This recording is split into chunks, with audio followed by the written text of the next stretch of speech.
वनचारी। जय राधा माधव कुंज विहारी गोपी जन वल्लभ गिरिवरधारी।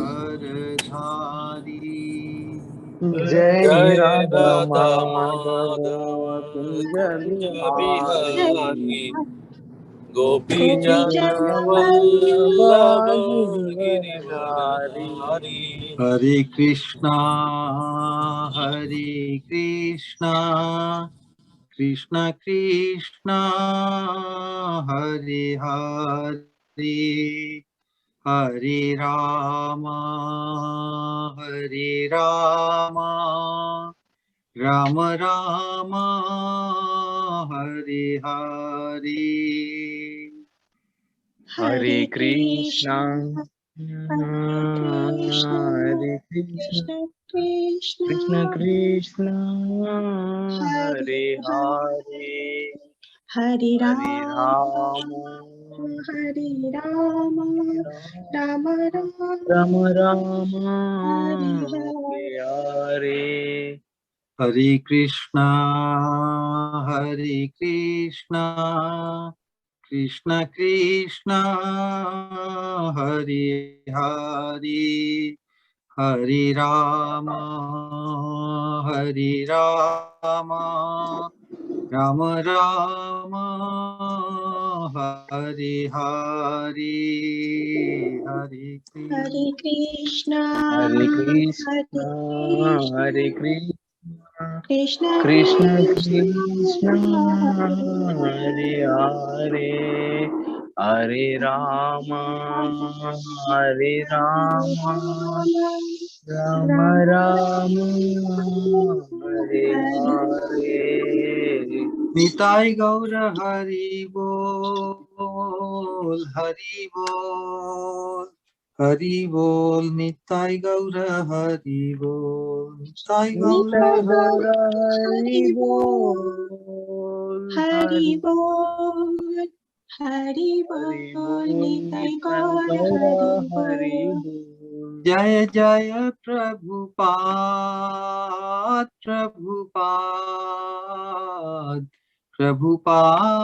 श्रील प्रभुपाद जय जय जय जय प्रभुपाद प्रभुपाद प्रभुपाद श्रील प्रभुपाद। जय जय श्रीपाद श्रील श्रीपाद जय जय जय जय श्रीपाद श्रीपाद श्रीपाद श्रील श्रीपाद। जय जय गुरुदेव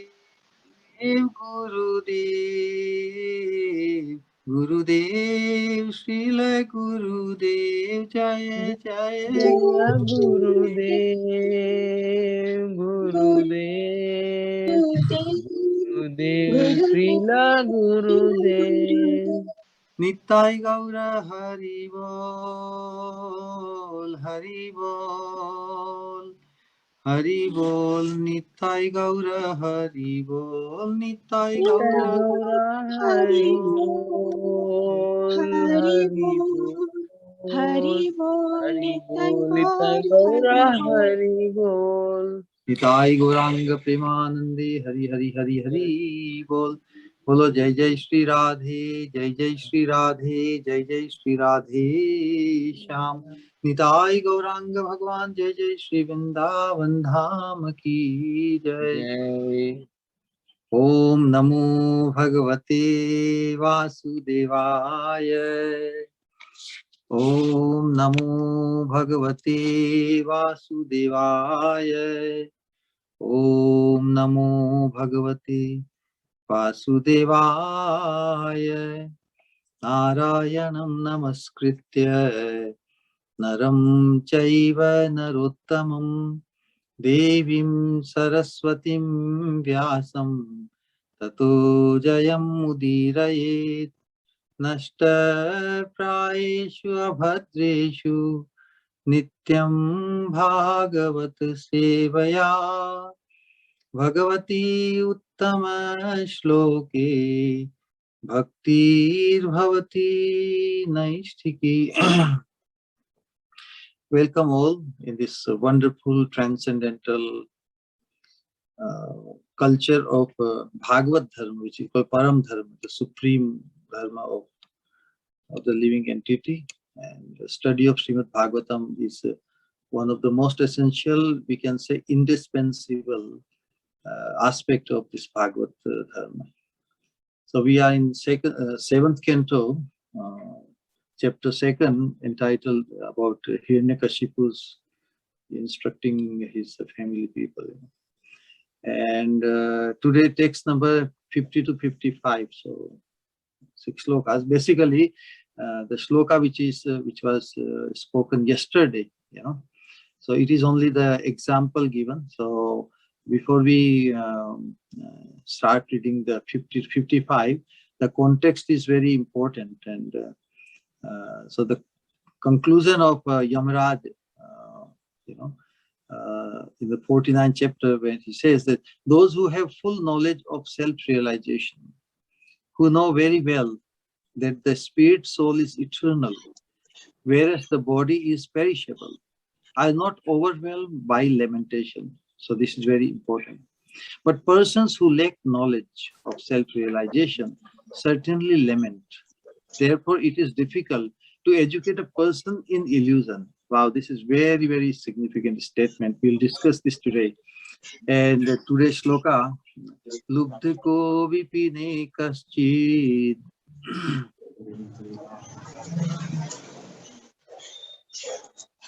Lubdhako vipine kaschit Pakshinam nirmitontakah Pakshinam nirmito kanata Vitatya jalam vidadhe Vitastya jalam vidate Tatra tatra pralobhayan.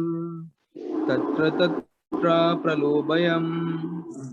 Translation and purport by His Divine Gift Abhay Charanaravinda Bhaktivedanta Swami Srila Prabhupada. This is very interesting. So whatever was discussed yesterday, I reiterated, and he's giving the example now. Yamaraj is continuing.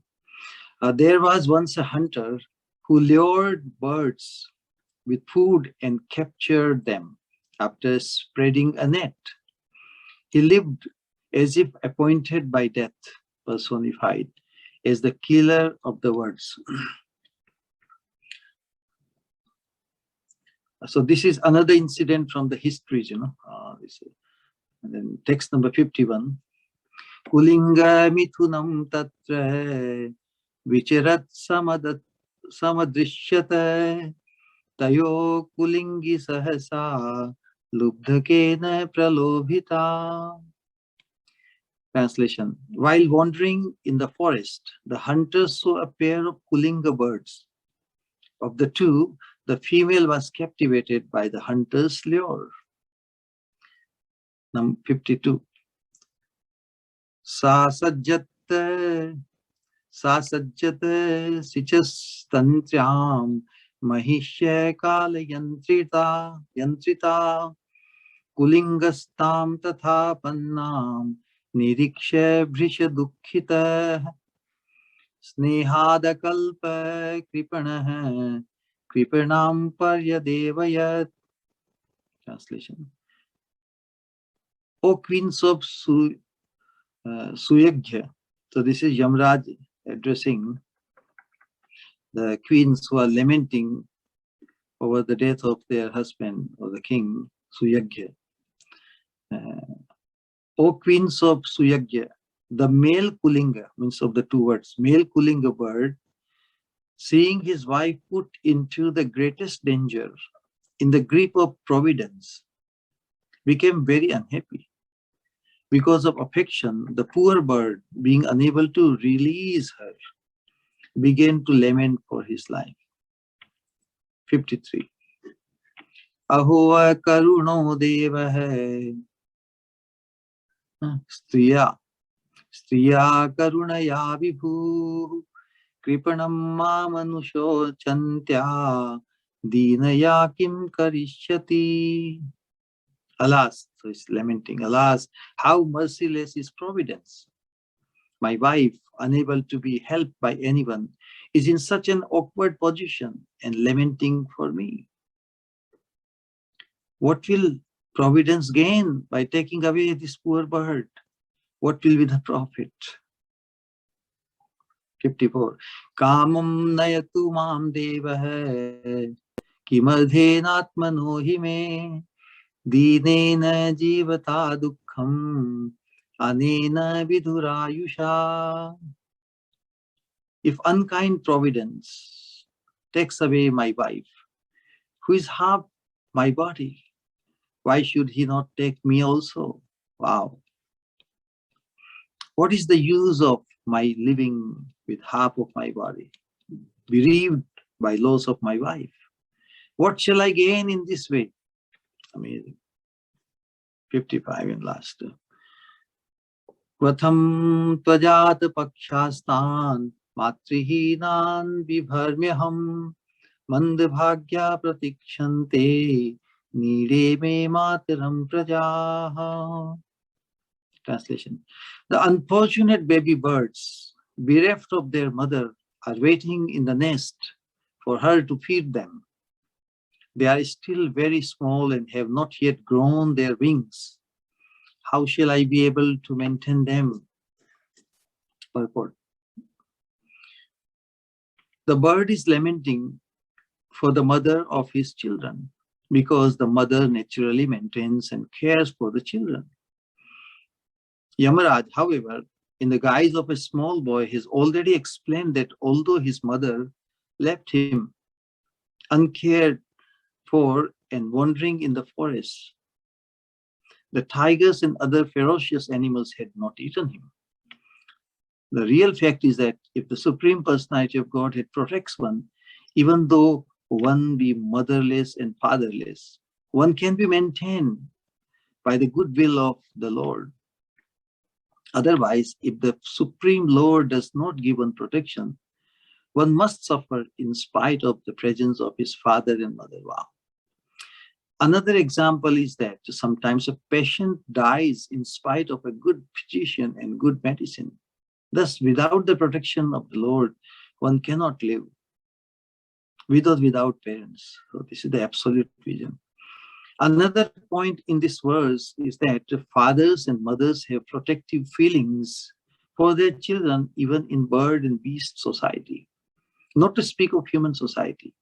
Kali Yuga, however, is so degraded that a father and mother even kill their children in the womb on the plea of their scientific knowledge that within the womb the child has no life. Prestigious medical practitioners give this opinion, and therefore the father and mother of this day kill their children within the womb. How degraded human society has become. Their scientific knowledge is so advanced that they think that within the egg and the embryo there is no life. Now these so-called scientists are receiving Nobel Prizes for advancing theory of chemical evolution. But if chemical combinations are the source of life, why don't the scientists manufacture something like an egg through chemistry and put it in an incubator so that a chicken will come out? What is their answer? With their scientific knowledge, they are unable to create even an egg. Such scientists are described in Bhagavad Gita as Maya Parita Jnana, fools whose real knowledge has been taken away. They are not men of knowledge, but they pose as scientists and philosophers, although their so-called theoretical knowledge cannot produce practical results. Om Ajnana Timirandhasya Jnananjana Shalakaya Chakshurunmilitam Yena Tasmai Shri Gurave Namah. Namah Vishnupadaya Krishna Prishthaya Bhutale Srimate Bhakti Swarupa Damodar Swami Niti Namine Namasad Bhakta Manaye Manipurudbhavaya Cha Srila Prabhupada Lasadvani prachara niratayate. Namo Mahavadanyaya Krishna Prema Pradayate. Krishnaya Krishna Chaitanya Namne Gauratvishe Namah. Jai Shri Krishna Chaitanya Prabhu Nityananda Shri Advaita Gadadhar Shivasadi Shri Gaura Bhaktavinda. Hare Krishna Krishna Krishna Hare Hare, Hare Ram Ram Ram Hare Hare. Nam Sankirtanam Yasya Sarva Papa Pranashanam Pranamo Dukkha Shamanas Tam Namami Harim Param. Vancha kalpatarubhyascha kripa sindhubhya eva cha patitanam pavanebhyo vaishnavibhyo namo namah. Vaishnavibhyo namo namah. Vaishnavibhyo namo namah.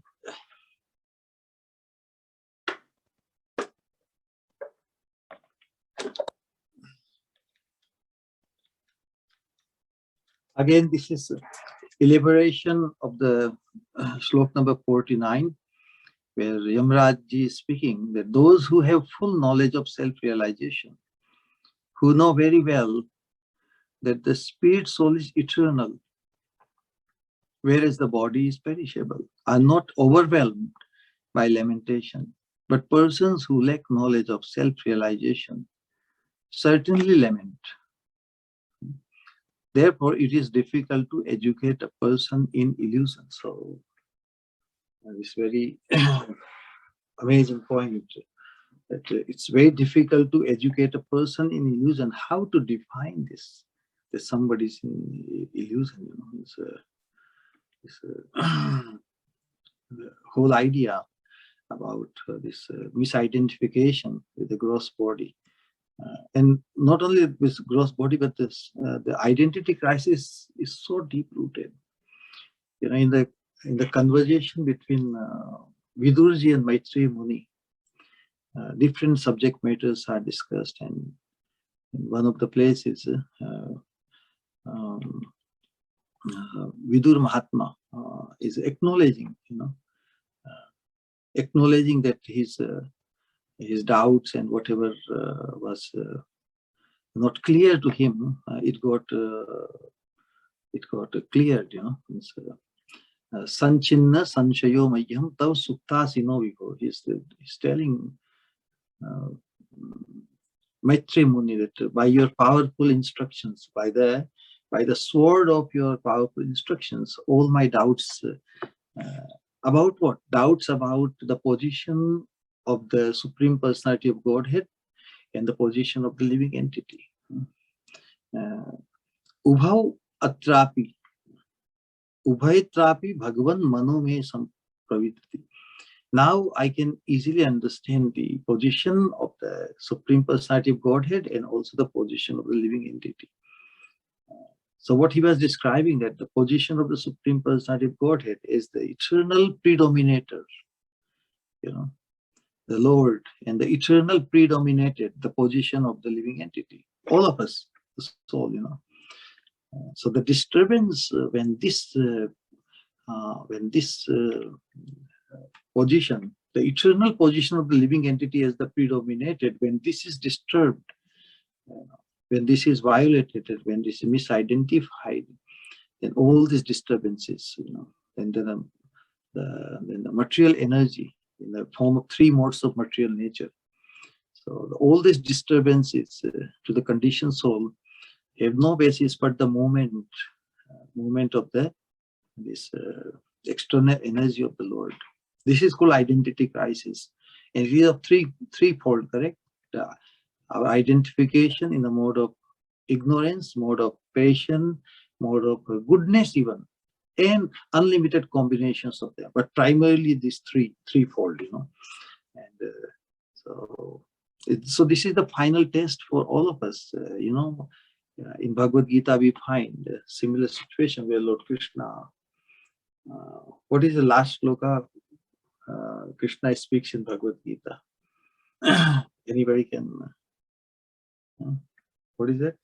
Kaschit etat shutam partha tvai ekagrena chetasa kaschin agyan sammoham pranashasti dhananjaya. So this is the last sloka spoken by Krishna in Bhagavad Gita, isn't it? And what is the answer Arjuna says? And there is also the last sloka spoken by Arjuna in Bhagavad Gita.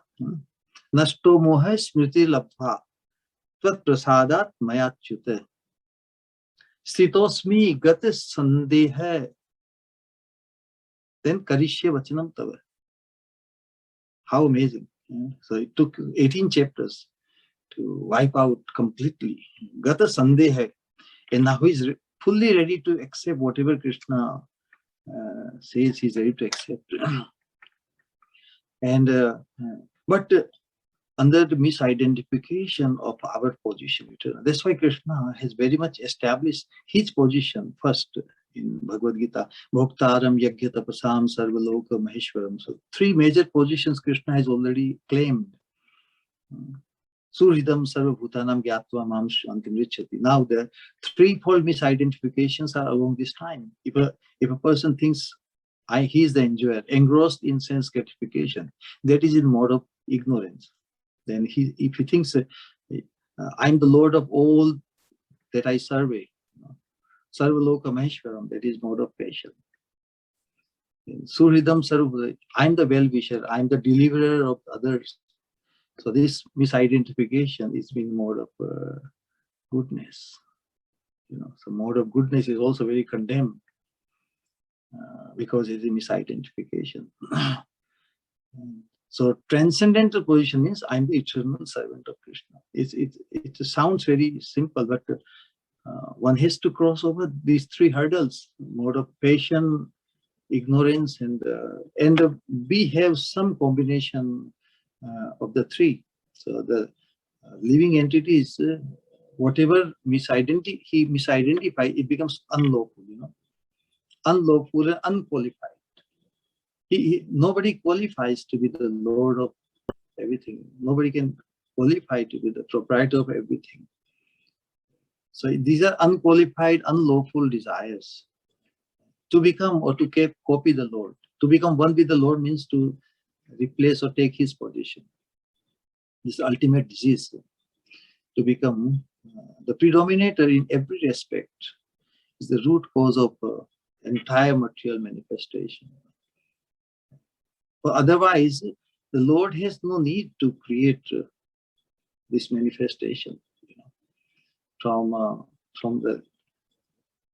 the purpose of the living entity, this is one perspective why the Lord created this universe and all these things. See, this is the perspective, so that the living entity can, so that some arrangement, some possibility of freeing them from this misidentification since eternity. No need to create such men. Even for Krishna's pastimes.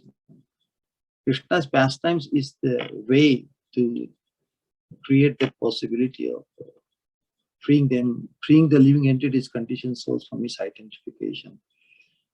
But ultimately, from the absolute point of view, we know that Krishna does anything for his own pleasure. Nothing he does purposeless.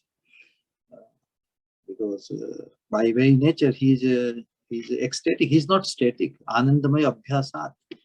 Anandam buddhi vardhanam, that is his nature. But he's ever ecstatic, not static.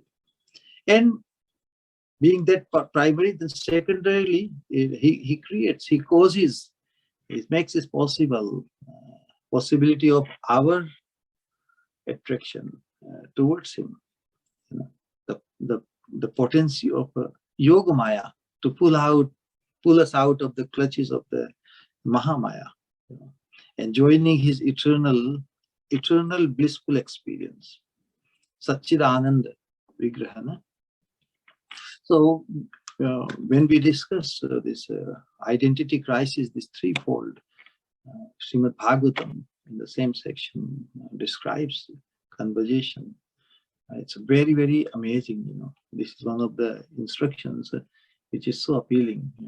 Where Viduji is just continuing his observation or his conviction and describe the yascha mudha mato loke yascha buddhe param gata ta ubhau sukham edhete klishyanti antarito jana. I think every sadhaka must have this shloka in one's memory. It's so powerful, so powerful. So Viduji describing that two people are happy in this world, and he's describing yascha mood tamo loke, one who is engrossed in gross sense gratification. Mood is also another word for the animal, correct? Mudha. Totally engrossed on bodily platform.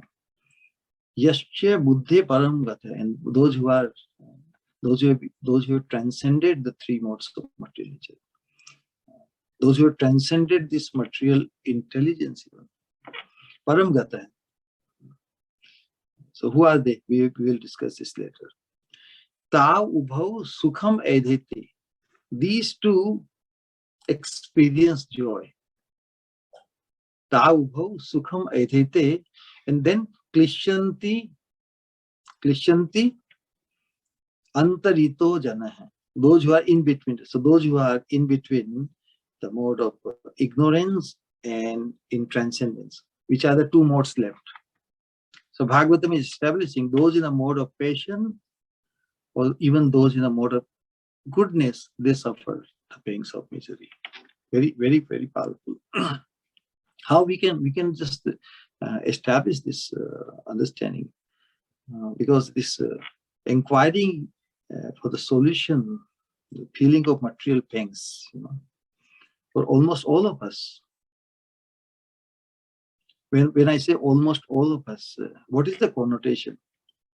Or when I say better than most, suppose somebody insults me, or somebody insults you, and some friend advises you, or you yourself, we ourselves, in the name of good behavior, tolerance, we tolerate it, and we can see, well, he's still better than the most. When we see like that, just tolerating the insult or bad behavior, anything, what really we mean about it? When we say, oh, he is still better than most, can we prove it? When we say he is still better than most, we cannot establish that others are any less than him. But it definitely should come to me, at least he's better than me.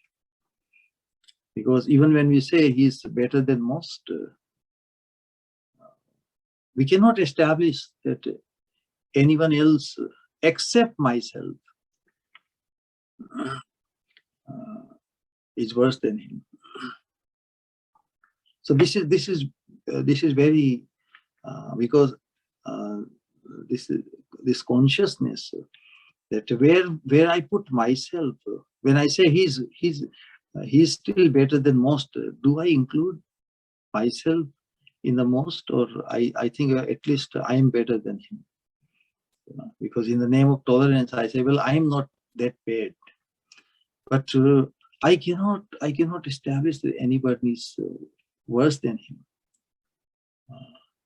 So the connotation of the statement ultimately brings one to this understanding that at least he is better than myself. However bad somebody might be, he's better than myself. How? Look at the precedence since eternity of my self-deprivation. Who has deprived? Self-deprivation. But now, even in our present situation, I cannot claim and therefore cannot establish that I am performing better than anyone else. You get the point? If I had performed better, I would have been out of here. But so even in the present situation, we can say, well, we all have yet to attain the perfection or attain the perfection of our human potential. But I cannot claim that I am better off. I could be better off, but I cannot claim to be better. So there are two words. Even if compared to someone else in a apparently very miserable situation, I can say that I am better off than him. But I cannot claim that I am better because I have not performed enough. Because I haven't reached the ultimate destination as yet. And so since I have not reached the ultimate destination, how can I claim that I am ahead of anyone? Why have I not reached the transcendental destination as yet?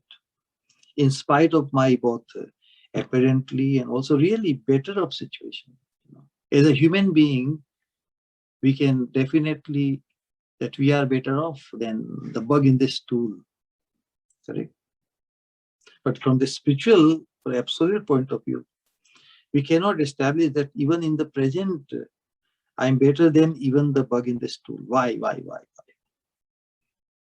Thinking that it is deprived, correct? If one who is not having the human form of life, that means he is deprived. But he will get his chance because of lack of spiritual awakening in that bug yoni, bug in the stool. But I am still deprived in spite of spiritual awakening and acknowledging that I am very blessed. Who is stopping me? Who is stopping me? I am still underperforming to become fully blessed, to become transcendental. So we owe this obligation to our spiritual master. When we took shelter at his lotus feet, that was the greatest fortune which we can claim, which we can acknowledge as becoming very blessed. The obligation is that I have not become fully blessed yet. I'm still influenced by the three modes and the atmosphere and all these things. So then I have to become transcendental to them. I have to become a pure devotee myself. That is yet to be attained. And how can we allow anyone or anything to bother us? But we do allow, correct? Many things bother us, many people bother us, many devotees and sadhakas bother us. The only thing that must bother is only my underperforming to my potential. So the whole idea here, when the misidentification is so deep-rooted, and the human being with his so-called intelligence, material intelligence, he makes judgment over others and oftentimes forgets or lets go judging on oneself. So this engrossment in sense gratification, how deep-rooted, how powerful is the hold of avidya. Avidya has twofold, two aspects of avidya. One is illusion and one is delusion. The subtle difference between illusion and delusion, if we appreciate it and contemplate it upon, then we will find that then one is to ask question, which is worse or which is better, to be in illusion or to be in delusion. A very, very subtle difference. But one major difference is that illusion is always deliberate. Delusion is undeliberate. Delusion is like someone who is in ignorance, somebody sleeping. So like Prabhupada gives the example that if somebody is sleeping, you can just wake him up, correct? But someone who is pretending to be sleeping, it's difficult to wake him up. That's the exact point. So there's a sutra that Paschyan apina pashyati. What does it mean? Even while seeing, one cannot see. That is illusion. But oftentimes, under intoxication or under gross ignorance. That is delusion. So delusion means in a mode of ignorance. Deluded, But illusion means one could be in a mode of passion, or even in a mode of goodness, because they are also the blemishes. The soul doesn't need any coverings of even mode of goodness and mode of passion. So one may be with knowledge. That's what Srila Prabhupada writes in the purport. One may be in knowledge and still not be transcendental. Jnanam teham savijnanam idam vakshami ashishate. Yas gyatva neha purana gyatapyam avashishate. Merely having information or knowledge, knowingly people do this thing, right? That is called illusion. Knowingly, we make the decisions, correct, about life, about our children, and all these things. So, because we deliberately make the wrong decisions. It is because of illusion, And so one should decide which is worse, to be in delusion or to be in illusion. On the gross level, gross to subtle level, like 5 senses we have, 5 senses and the 5 sense objects. Just think of this thing, Panchamakaras. Anybody knows the Panchamakaras? The gross engrossment is in eating fish, matsya. So Prabhupada says that the worst food one could be is with the fish, because fish eats every dirty thing. And the matsya, then second gross is mans. Third gross is what is that? Madhya, intoxication. And lesser gross is manikya, money. And the least gross or the subtlest is maithun. So this is how the senses become captured in sense gratification, panchamakara. But as we observe nature, it is described that one of the things in the animal kingdom causes their death. This gross sense gratification, they cannot stop. Description says that ajanan daharti vishati salabho deepa dahanam. Ajanan daharti jalne ki arti dukh. Burning in the fire, the pain of burning in the fire. The shalabho means the firefly, patanga. The patanga does not know the pain of burning in the fire. It just becomes tempted by the attraction of the rupa and enters it. Who is making this observation? The human being. Correct? Na minopi gyatva prita vadisham ashnati pishinam. The fish does not know this love of some meat, so death attached to it for it. It just goes for the fork. Just the fisherman catches the fish and is done, is dead. So these are the things.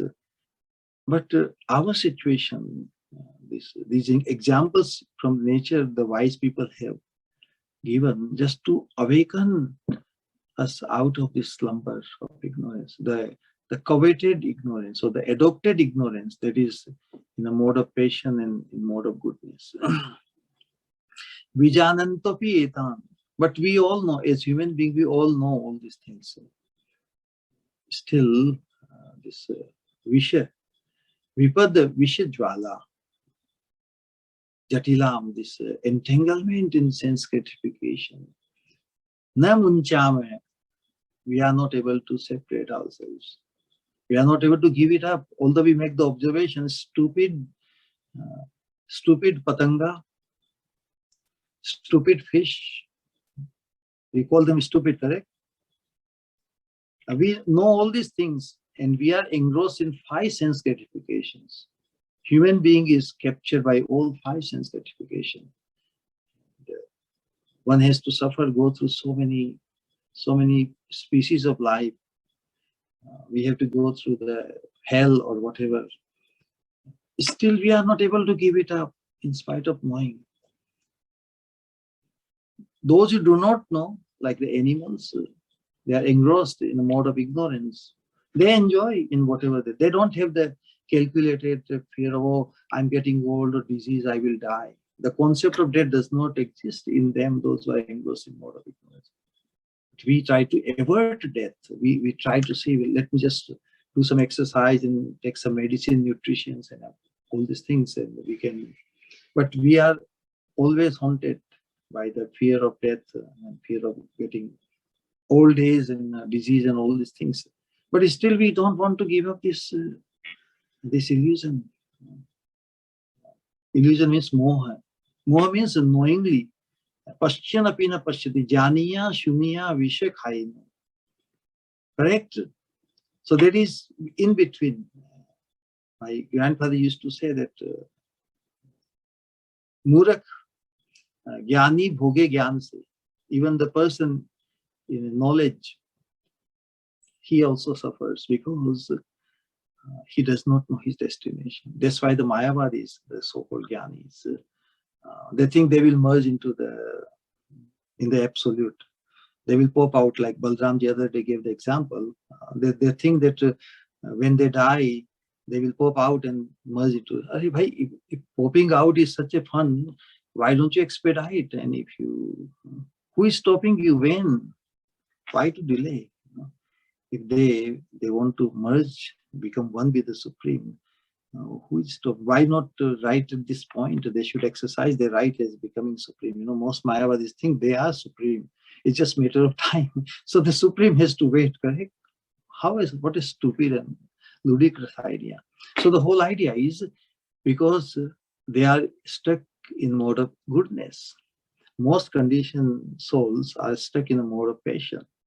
Rajo Vaikalpikam tuyat, the human society, human species is symptomized by mode of ignorance, mode of passion actually, because it's never satisfied, always looking for vikalpa. Why looking for vikalpa? It's always sanshaya, always doubt whether this is my best situation, always looking, the other person has better situation. Dusre ki thali mein ghee zyada. That is the human condition. So we never settle. Whatever we achieve, we always looking for more. So we cannot settle in the present moment because of this vikalpa attitude, because of this attitude of sanshaya. But the living entity in the mode of ignorance is totally engrossed. It's just fully lost into it and enjoys and feels the pleasure. And those who are transcendentalists, those who are devotees, even if a big disease comes to their life, old age comes, it gives them the impetus of meeting the Lord because they are waiting only for the Lord. They don't want to force the issue. They say, well, they are living through this body, thinking and remembering Krishna, and just waiting when Krishna makes the call. So the transcendentalists, those who are situated in pure devotional service, they enjoy life here, even in old age or even not so pleasant situation of the body, but they know that tattenu kampam susamikshemano unjana evat Krishna, I'm just preparing for you. So it gives them the impetus. Ayur harati vaikunsam udyan astancha yannasau. Old age and disease, it guarantees that the expediting their journey, expediting their reaching the destination of meeting Krishna, called Ai Madhur Milan Ki Vela, as we discussed several times. The whole idea is that this is wonderful, this is amazing, rather. So Krishna says in Bhagavad Gita, Ascharyavat paschati kaschidenam, Ascharyavat vadati tathaiva chanyam, Ascharyavat chainam anya shrunoti, Shrutvapi evam enam vedane, Vedana chaiva kaschit. What Lord Krishna is trying to say to to Arjuna that yes, Ascharyavat, because one is stuck in between and he's not able to find out. So, attaining transcendental position, the ultimate blessing, it is our obligation, and we must cross over this human conditioning, even out of passion, and even transcend the position of mode of goodness, because both are stumbling, both are just hurdles on the path, on the way to attaining transcendental situations. So this is how we must proceed in our appreciating. So there are like five insects, 5 animals described in the scriptures. In one of the Puranas, were described that Kuranga, Matanga, Patanga, Bhringa, Meena. These 5 insects. Kuranga means the hiran. Hiran ko kya kehte hain? What do you call hiran in English? Deer. Kuranga, Matanga. Matanga means the elephant.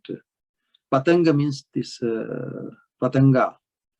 Bhringa means bhaura. The bee or wasp. And Meena means the fish. So these hatah pancha bhireva pancha hai. They lose their life. Their life is taken because of their temptation into one of the objects of the senses. As we know that the kuranga, the deer, is captured by the sound. So here in the example, Yamraj is using this example. The she kuranga pakshi, it becomes captured by the sound, or somehow sound becomes the net or the jal for the deer. In the same way, the female kuranga pakshi bird is captured by the hunter, and now the lamentation, both sides, they are lamenting for each other, and eventually he will fall prey to the same net. So, because my wife is gone, so what will I do myself? I also must die with her, or vice versa, like that. So the whole idea is these examples given in the scriptures, they are only to ignite. But human being, in spite of hearing all these things, we know that, oh, I got this information, now I can give this example. And it sounds good that I got a lot of information, a lot of knowledge. But am I able to apply in my practical life? If I know this much thing, so much information, if you cannot in true sense help myself, how can I be proud of it? So the whole idea is, it is only to inspire the human being, that you make judgment on others, you make judgment on the deer, you make judgment on the elephant who is captured by the touch of the female elephant. There's a way to capture the elephant by showing the female elephant in front of him, and on the way they dig a big hole covered with grass, and to get the touch of the female elephant, it comes and just drops into that big pit. And this is how captured, and like this, And as we know, Patanga, we already discussed. Bhringa, can you believe this? Tavakara Kamala Vari Nakham Adbhut Dalita Hiranya Kashipu. Bhringa means it is so, it can shred the flower or kamal or lotus, but because of the smell, it becomes captured. In the night time, the lotus closes, and it is so fascinated, so mesmerized by the smell of the lotus, this wasp or bhringa. It just closes with the. In the morning, it becomes, when the lotus opens, it is dead. So all these things, and we as human beings, we are engrossed in all five kinds of sense gratification. They are limited to one, and one takes their life, correct? So if we are engrossed in fivefold sense gratification, what will be our destination other than dying in that obsession and then again becoming subjected to take another birth? So this is the very wonderful thing is Yudhishthira Maharaj was also asked by Yaksha, what is the most wonderful thing? This thing we always discuss many times, but it is a fact that animals we make judgment on, but we are not able to make judgment on ourselves individually. I think that I will never die. Things happen to others, but it's not happening to me, so I'm bereft. I'm so special. So the whole idea is we must free ourselves from this illusion, and delusion is not so bad. Illusion is pretty bad. Because illusion symptomizes our human conditioning, not delusion. Delusion is engrossed in ignorance, mode of ignorance. But we are stuck within mode of passion and mode of goodness. So our conditioning is deeper, more profound, more difficult to uproot. So ours is a more precarious situation than the animals. If we learn the example from the animals, if we are better off, that is only advantage we have over animals and those who are engrossed in mode of ignorance. But becoming better off doesn't guarantee that we are better. Thank you very much, Hare Krishna, and for your kind attention. So much Srimad Bhagavatam and these examples teach us. We have to ponder over and we have to contemplate and think how I can perfect the potential bestowed upon us by the Supreme Lord. So any question or any comments, please come forward to share your thoughts, and Hare Krishna. Hare Krishna Maharaji, thank you for this nice class. Yeah, if anyone is having any questions regarding today's class, they can raise the hand and ask His Holiness Bhaktiswarup Govind Madhav Maharaj.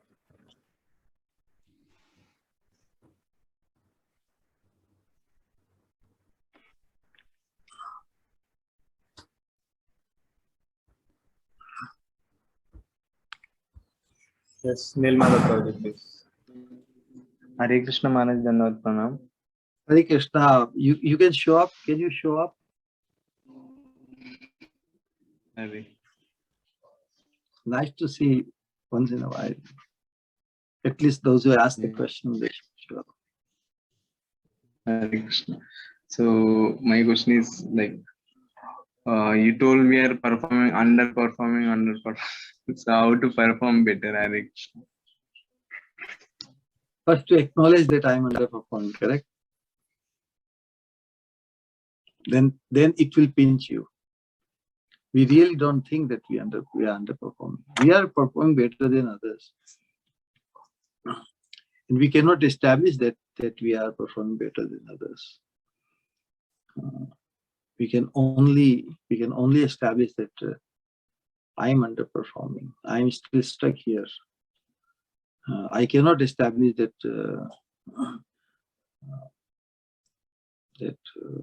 I will reach my destination before anyone. I cannot. I have to find my focus. Others maybe have better focus. Their situations, Krishna is helping everyone. As an instrument, the whole existence is helping us, pushing us towards Krishna. How can, if the whole existence is instrument of Krishna, it cannot only push us towards Krishna, to become Krishna conscious, to awaken our, so whatever event, things happen, everybody's helping us. Including myself, I'm also an instrument, Krishna. I'm also meant to help myself. But that's where I self-deprive myself. Not the mind. The worst thing people can do to me, insult me or push me down, They only wake me up to what I am up to. What I am up to compared to what I should be up to. So as a human being, as an awakened soul, as we partake in this Bhagavad study, we can appreciate that, yes, this Bhagavatam study and the whole this process of pure devotional service, it has awakened us, correct? It has awakened us. We must sustain our awakened state and not take anything casual. That since I am awakened, so everything is fine. No, we have to be spot on. It is what we could not accomplish since eternity. We are meant to. We can definitely accomplish in this very lifetime. It requires that much focus, Or even the words. Wow, what is the chance? What we could not accomplish since eternity, we can accomplish in this little time. Yes, this is what awakening means. This is what blessing means. By all our means, by all our sadhanas, following all the dharmas and punyas, which we could not do in this on this path of surrendering to the spiritual master, by his kripa and by the kripa of Krishna combined, Rather, Krishna's kripa is perceived through the satisfaction, pleasure of Sri Guru and Vaishnavas. Yes, what was not made possible since eternity, it can be possible through kripa, because kripa is always unqualified. If anything is qualified achievement, it cannot be called kripa. So we must appreciate the potential of kripa. What appears very, very difficult, very, very difficult through our endeavors. But by kripa, so we must hanker for kripa. We must realize our utter incapacitatedness, our utter akshamta and insignificance. Then the kripa, it will attract kripa. I always bring that point. The 2 inches too short, correct? Mother Yashoda trying to bind Krishna.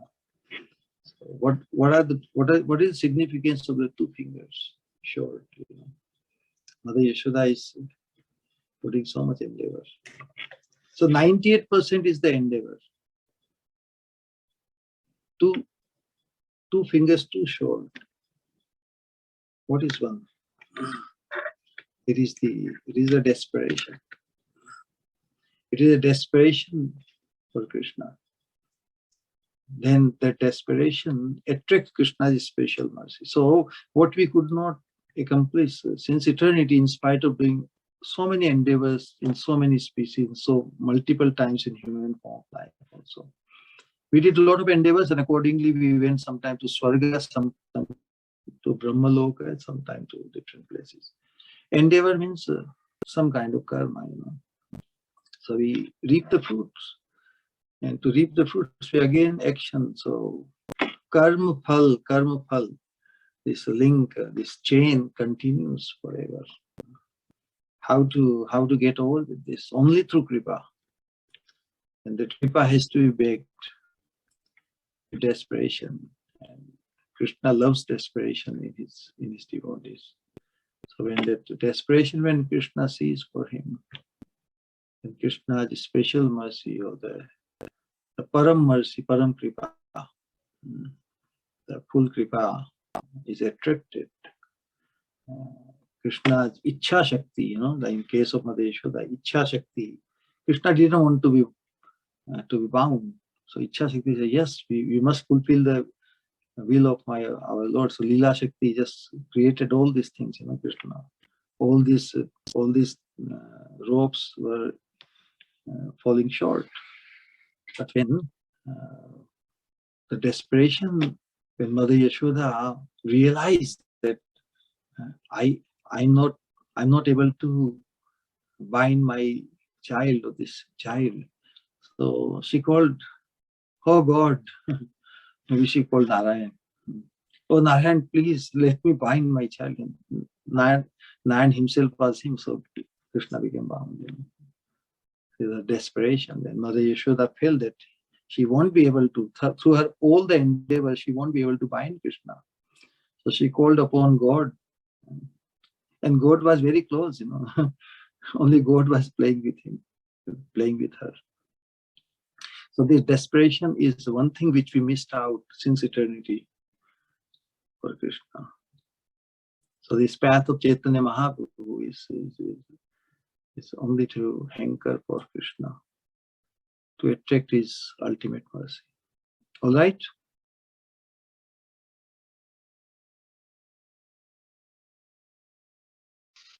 Yeah. Yes, Maharaj. Thank you. Thank you very much, Maharaj. Yeah, first step is dedicate for the satisfaction of the spiritual master. And it will purify us to such an extent that at that moment, desperation will be the only thing left with us.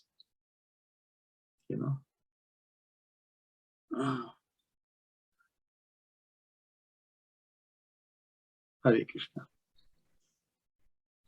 Hare Krishna Maharaj, we have a question by Sam Chandra Prabhu. Prabhuji, please. Hare Krishna. Hare Krishna Maharaj, Dandot Pranam. Hare Jai Krishna. All the Prabhupada. Jai. All you also. Thank you first of all. Very good class. A lot of enlightenment and wisdom. And this is the first time I heard, illusion and delusion being, compared and very nicely brought out. Normally, Srila Prabhupada mentions Maya means illusion. And Krishna mentions in his sloka that, people who are deluded are the ones. So, this always goes parallel.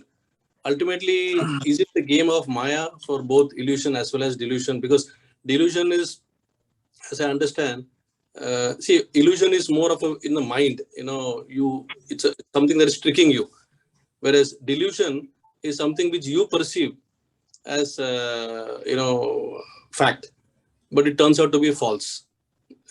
And then through the gyan and through the Vani of Guru, or we come to know that this was false. So ultimately, is both illusion and delusion the game of Maya only, or it is one is Maya? We don't. Is... Do we say that these animals are in Maya? Bhagavatam doesn't say.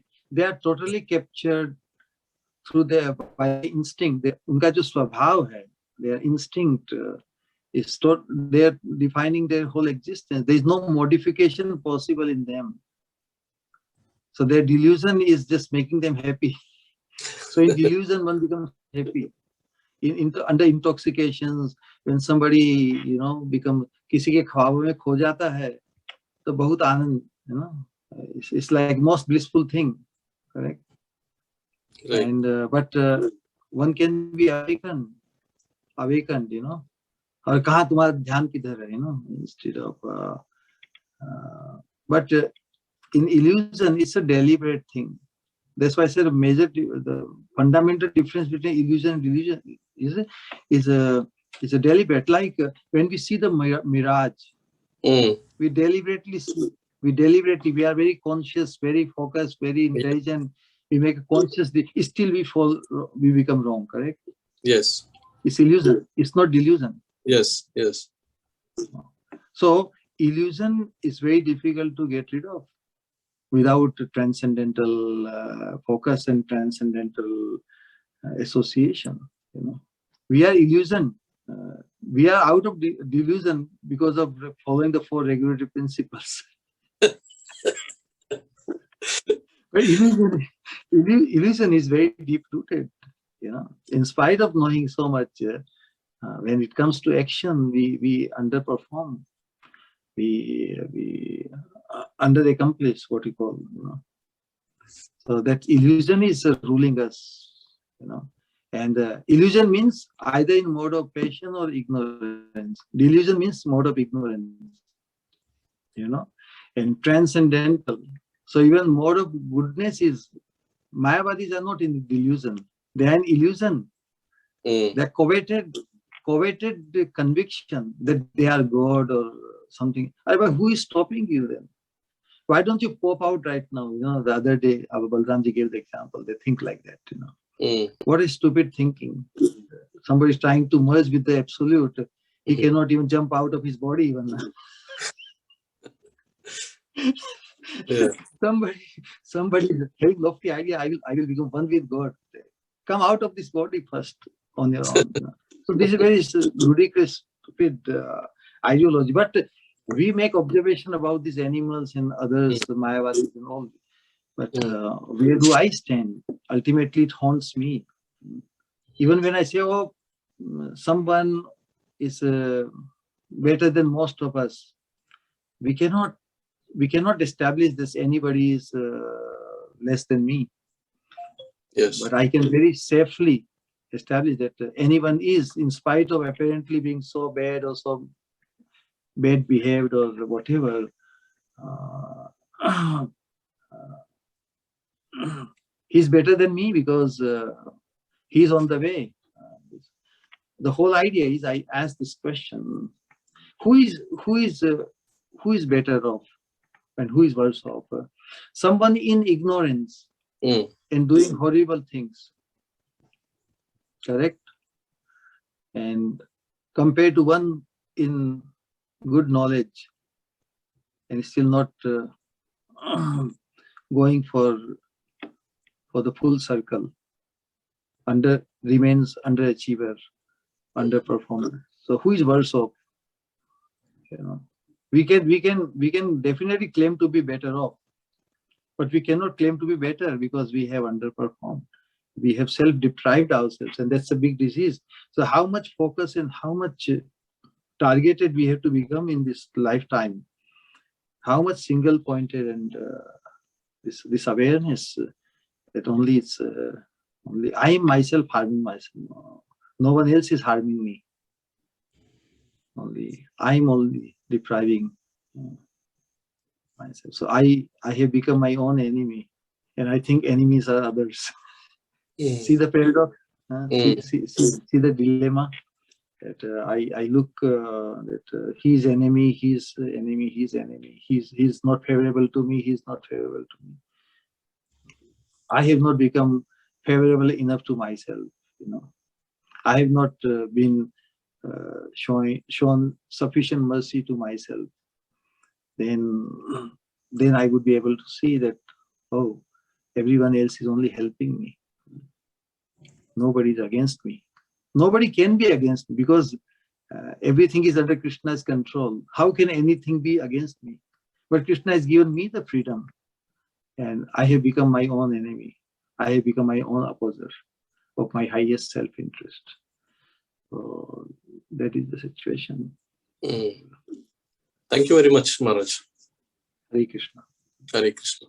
Thank you for your question.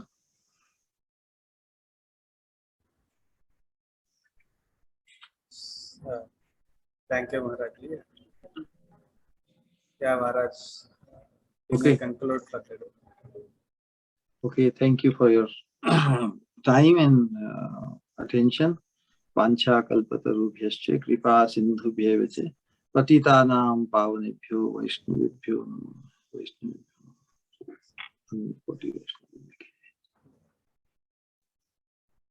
His Holiness Bhakteswara Govind Madhav Maharaj ki jai. Thank you all. हमारे पिताई गौर भक्तवृंद की जय, श्री श्रीपाद गुरु महाराज की जय, श्री प्रभुपाद की जय, गौर Premanand Dev ji. See you all in tomorrow's class. Hare